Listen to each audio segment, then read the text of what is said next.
Hey everyone, this is Mike with BuzzTox, and we're going to do a review diving into episode 2 of The Mandalorian. Be warned because this is filled with spoilers for the episode, and we do a summary and look at Easter eggs within this episode.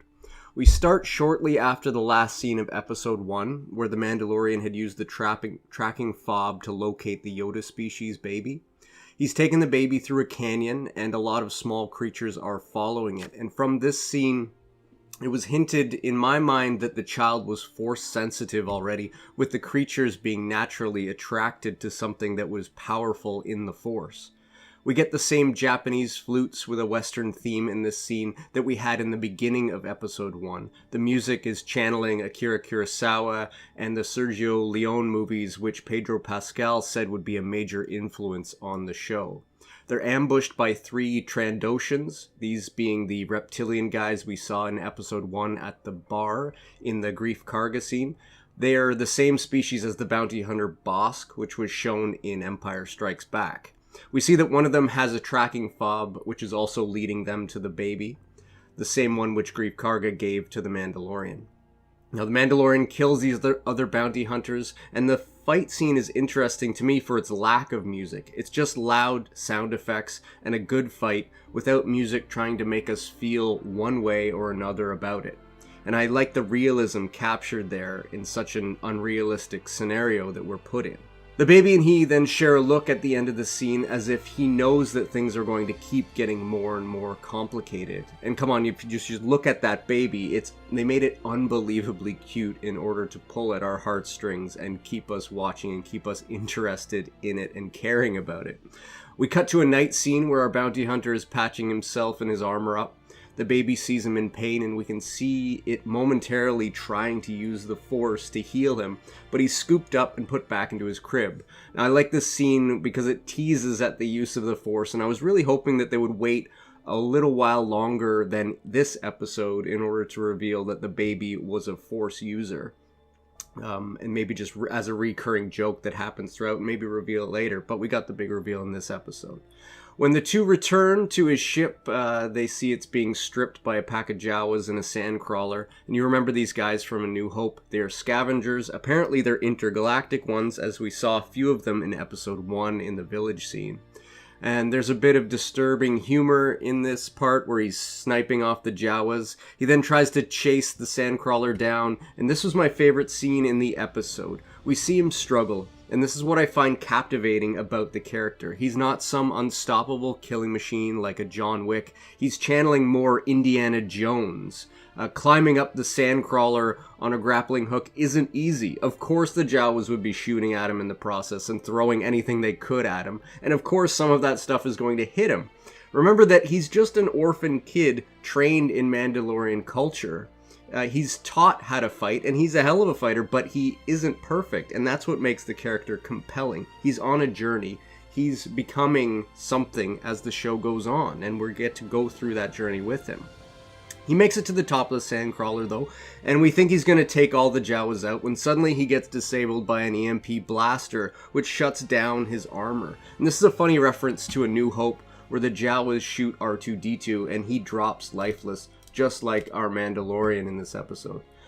We see Mando defeated and we see him struggle, and I was going to comment that this is a big departure by writers and producers from Boba Fett, who we want to get away from a bit, and he's revered as the ultimate badass. But then I remembered that Boba also was never really the Terminator / John Wick type character either. Remember that he gets taken out accidentally by Han in a comedy scene. And the producers are riding that same theme of action and comedy that we see in the original trilogy. He's forced to return to his Ugnaught friend because of his disabled ship, and the Ugnaught, in his role as mentor and guide, convinces the Mandalorian to go trading with the Jawas rather than trying to fight them. They approach the sandcrawler, and we learn a little bit more about Mandalorian culture, for those of you who didn't watch any of the animated series that give us some information about it. He says weapons are a part of his religion, and that he cannot trade his armor because he is Mandalorian. The Jawa accept this, but they want him to retrieve an egg. Mandalorian goes to a cave, fights a mudhorn that we see, and again we see him lose. He actually resigns himself in this scene to death, holding out his knife in this futile gesture, but dying as a warrior. And then we get our second twist in the show a little early, in my opinion, where it's revealed that the baby is a Force wielder. And this is huge for Star Wars fans, and this must be why the client and the Doctor are so interested in him. And we can imagine that the client and the baby might have a history that goes back 50 years into the Star Wars universe. The use of the Force exhausts the baby, but it gives the Mandalorian enough time to kill the Mudhorn and retrieve the egg. He gets his ship parts back from the Jawas, and we see him again complain to the Ugnaught, and the Ugnaught is forced to push him forward and tell him to get to work. Ugnaughts are actually known for their hard work ethic, if you remember them in Cloud City during Empire Strikes Back. And our Ugnaught is interesting because he shows concern for the baby, but at the same time he doesn't seem to have any problem in handing it over for the bounty, saying to the Mandalorian that he hopes it gets a handsome reward.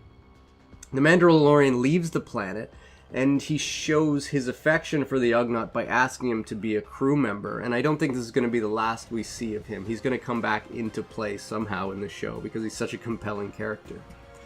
He leaves the planet, and we're left wondering what's he going to do next with that baby, and all signs just point to him handing it over. Remember that he says that he was going to share the reward with the Ugnaught. But then in that final scene, we see him showing concern for the baby before it wakes up. We have to remember that the Mandalorian is already on his own personal journey. He needs more Beskar to complete his armor. And when he does this, it actually helps out the foundlings in his tribe. He wants to gain his signet from the tribe and learn his place in the galaxy. But now he might have to choose the baby and go with his own personal morality of the situation over his own personal journey evolving into a full Mandalorian. And I think that the next episode will focus on him going to Greef Karga to see why Karga sent other bounties after this child. Bounties which were to bring in the child dead. And I think this is going to introduce us to Moff Gideon, shown in the trailer played by Giancarlo Esposito. I think he's going to be a rival to the client in the underworld, a remnant of the Empire trying to reassert Imperial control in that sector of the galaxy. There is also going to be consequences for the Mandalorian killing other members of the Guild, which are going to bring him into conflict with Greef Karga. There's still a lot more characters that we have to see, but I'm hoping you're going to stick with us. Comment, like, subscribe to us here at BuzzTox, and we'll see you next time. Thanks.